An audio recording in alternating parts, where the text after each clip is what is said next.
Hello, everybody. Today we are going to recap the movie Howl, The Howl, 2005. It is a horror movie that is taking place in a train. So, how it begins? We are shown a train and we have a crew in there. Now, let's name the members that will be important in the movie. So, we got our main guy, he works at the subway, and he's a guide on the train, the person responsible for passenger safety, for their tickets, and for food.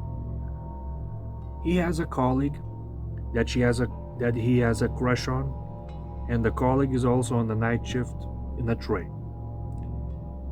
People on the train are random bystanders, so the people we have to name are the douchebag. It's a tall guy that basically will be the bad guy.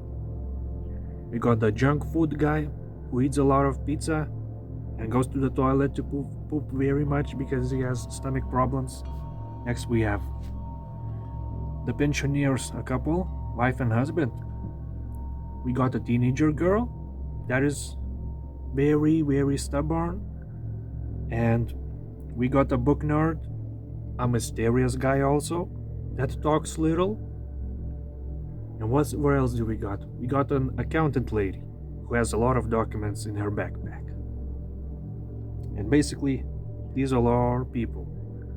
Additionally, the driver, the train driver, we have to also name that guy, train pilot. So, the journey begins.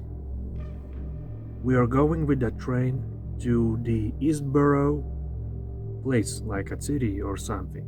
I am not too sure with the geography in there. So it is nighttime. We are going with the train. The main guy or main worker of the subway is just checking tickets, getting to know the people. He's having a hard time, but that's not really important right now. So we're driving, and eventually the train crashes into something and has to be forced to stop. So the train driver, the captain, goes outside to check what's happening, but he doesn't come back.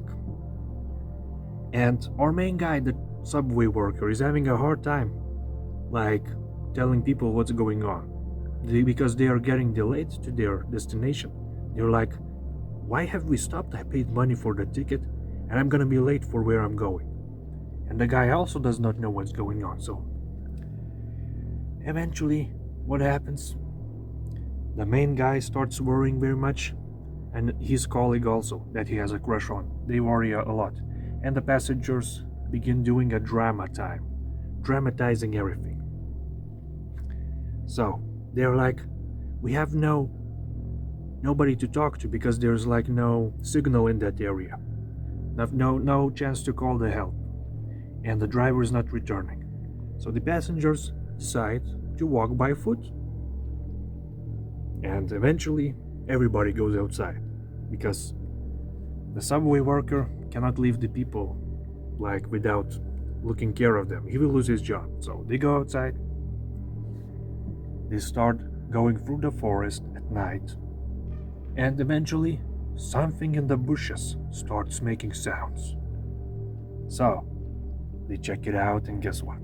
What do they find? They find a dead body, or half of it. Very gruesome view, and it is the driver of the train, the captain. And it's not only the body, there's roars coming from the bushes. Some roars and some freaking howling like a wolf. So everybody gets scared. And what do? They run back to the train. They run back, and they're like all freaking out because when the last pensioner couple, lady, jumped into the train, her leg got stuck in the door. And something bit her in her leg. So everybody freaking out. They put the pensioner lady on a bench and started giving her a first aid kit. So, time flies by, everybody freaking out. Everybody very freaking out. And what? Our young teenager, the stubborn teenager girl, starts like picking up a phone signal. Somebody's calling her. So she's trying to speak to the phone, and a hand grabs her through the window, takes her freaking out of the train, and jumps on the train, that thing that took her, and we see blood raining on the window, like loads of it. So somebody tear that teenager girl open, like brutally. And everybody again freaking out. So, what's going on next? Next, what we have is people decided that we should barricade ourselves. That is a good idea because we're getting killed off one by one. So they do it. They barricade themselves. But of course, they forgot somebody. One person is missing. And what they find, they barricaded the door and left behind the junk food guy, like the one that ate pizza and go to poop in the bathroom. So our main guy went out looking for him, took him back, but like later on, the junk food guy died eventually because he went to poop too much. He went to the toilet when he should be barricaded, and he had so bad stuff going on, like so much poop.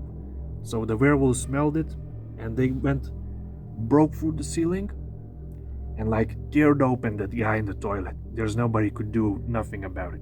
Tear that guy freaking open. So now let's count how many guys and girls we have alive. We have the pensioner couple.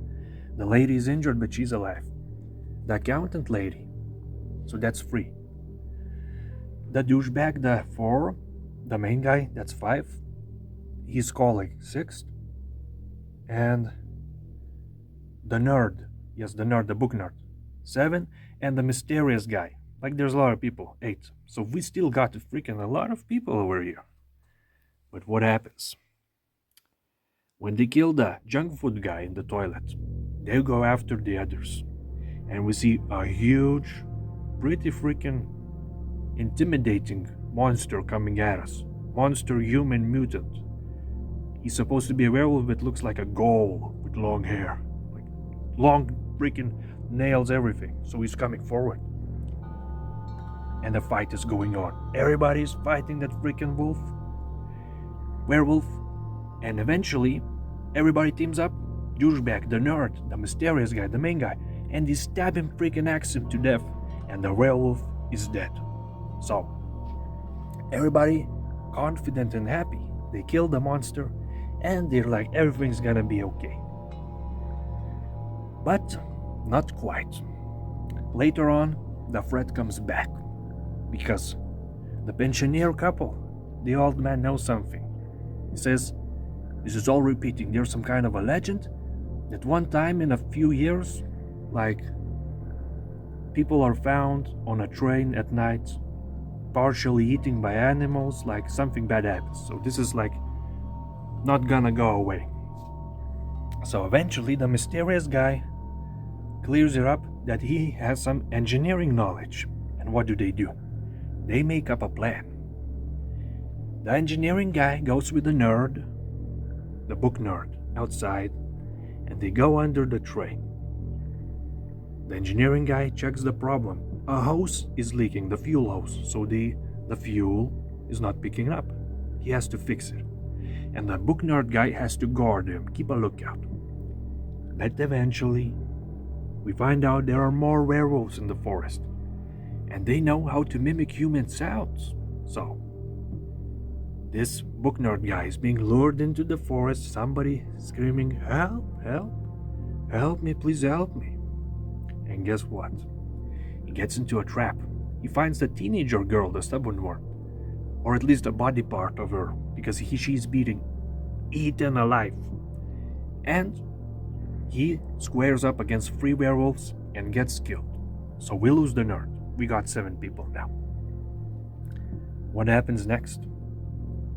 The engineering guy is still fixing up the hose, and the main guy with the colleague are waiting in the driver's cabin, while the douchebag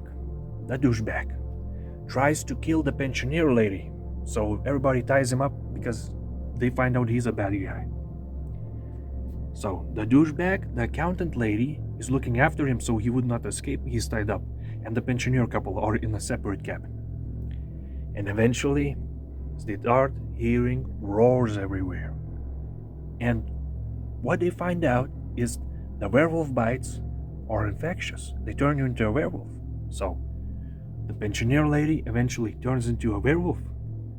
Very creepy and both goofy at the same time, hard to explain, but it is good. So she turns into a werewolf, kills her pensioner husband, bites him in the throat.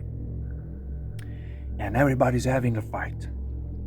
But eventually the accountant lady gets killed too because the douchebag throws her out of the train and the werewolves eat her. So the main guy and the colleague come back to the separate cabin and find only the douchebag and the werewolf lady. So they kill the werewolf lady with a pole. The douchebag is alive. He gets punched in the face by our main guy. And they have a fight also because everybody survival on their own. The douchebag is crazy.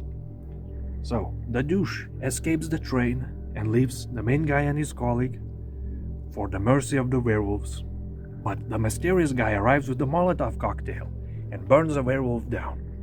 So while the mysterious guy is helping them out with the fire and the Molotovs, fending off the monsters, the main guy and the colleague girl jump out of the train. So the mysterious guy gets taken and eaten alive. He is dead also. Who is now alive? Only the main girl and the main guy, and his colleague that he has a crush on. They run to the forest. In the forest, they decide that they are gonna die. So the main guy decided the girl should run and he will distract the wolves, sacrifice himself for the sake of her life. He's a hero. And he died. The colleague, the girl he has a crush on, went to the subway, all bloodied, and she's survived. And we get a flashback of the douchebag falling into a trap in the forest, and our main guy turned werewolf eats him alive. So the only survival of the movie, the survivor, is the girl our main guy had a crush on, his colleague. And this is how the movie ends. A lot of people eaten alive, only survivor or girl, and that is the movie. So I would give it 6 out of 10, but there's a lot of good horror movies, horror freaking moments. Sorry guys, it's like I'm after a work weekend and I have trouble talking. I've worked a lot, so the movie had a lot of horror elements, but also it had a lot of wonky sounds and some goofiness. So it could be a strong 6 out of 10, but I'm giving it a 5 out of 10.